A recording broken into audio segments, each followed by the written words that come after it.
shape your behaviors with money. This is true for you at work. What kind of work ethic you have, what kind of work you're willing to do. Your beliefs shape your behavior. And this is especially true in our spiritual journey, in our faith. The problem is we spend most of our time focused on behaviors. We think about, you got to do this, you got to follow these rules, you got to be better, you got to do more. But the truth is, if our beliefs are off, you have a smiling house.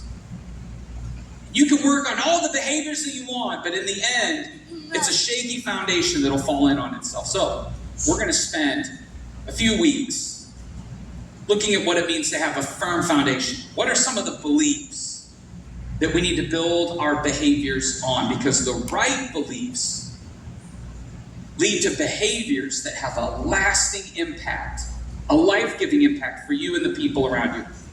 Every summer, one of the things I love to do is go a little bit deeper. We take a section or a topic in the Bible, and through the month of July, potentially into August, we invite you to engage with this at kind of a higher level. Whether you're traveling, on vacation, here with us physically, and so we're going to be walking through or engaging with the Bible a little bit more. And if you don't have one that you read that's a readable translation, we tend to use the New Living Translation because it is much easier to read out loud and to understand.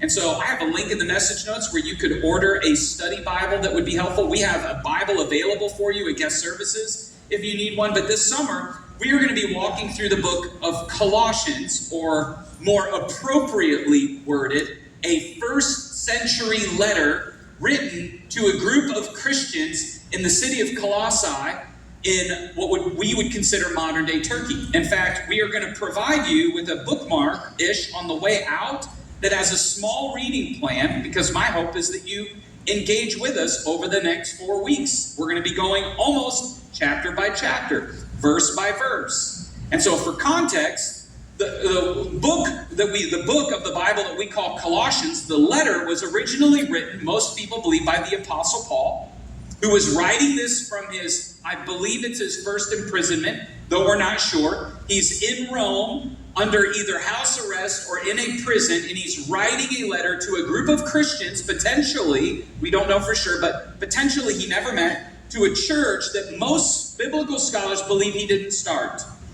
In fact, most scholars believe that Epaphras, who is mentioned in the letter, was the church planter or the individual who started the church for the Colossians. And so Paul is writing a letter to or through or with someone that he influenced to help this group of Christians start. And here's what's interesting.